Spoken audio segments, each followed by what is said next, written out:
Hello, I'm Colonel Christopher Mason of the Massachusetts State Police. As police officers, one of our responsibilities is to investigate the most serious crime there is, the taking of a life by another person. There's no more solemn or significant duty than this one. As anyone who has lost a family member or friend to homicide will tell you, justice is not guaranteed. And justice, when it does come, does not conform to our desired timeline. Justice lives by its own schedule. As investigators, we do everything possible to secure justice for those who have suffered the ultimate crime, and for those whom they loved and who loved them. That is the sacrosanct mission of homicide investigation, to speak for those who can no longer speak for themselves. Some murders are solved relatively quickly. Many take longer. So long, in fact, that they remain unsolved for years and decades after the headlines have faded away, long after the case has receded from the public's consciousness.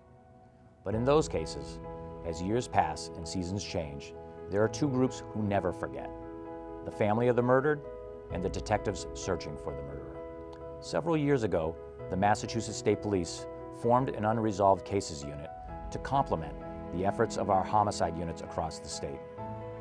The unit brings a new focus on older, unresolved cases, in collaboration with the state's district attorneys and our other detective units, in hopes that the passage of time will unearth or unlock new evidence. Part of that involves putting these cases back before the eyes and ears of the public.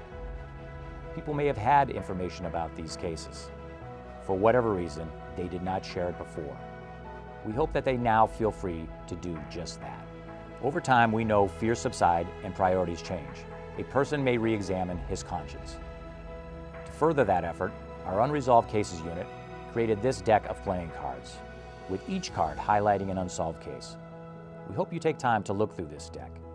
You may remember hearing of some of these cases. Others will be new to you. But know this: for each and every one, there is someone who lives with a hole in their heart or their home that was once filled by one of these victims. For each of these victims, regardless of their life story, there is a spouse, a child, a parent, a friend, someone who mourns for them and yearns for justice. Please take the time to look at these cards.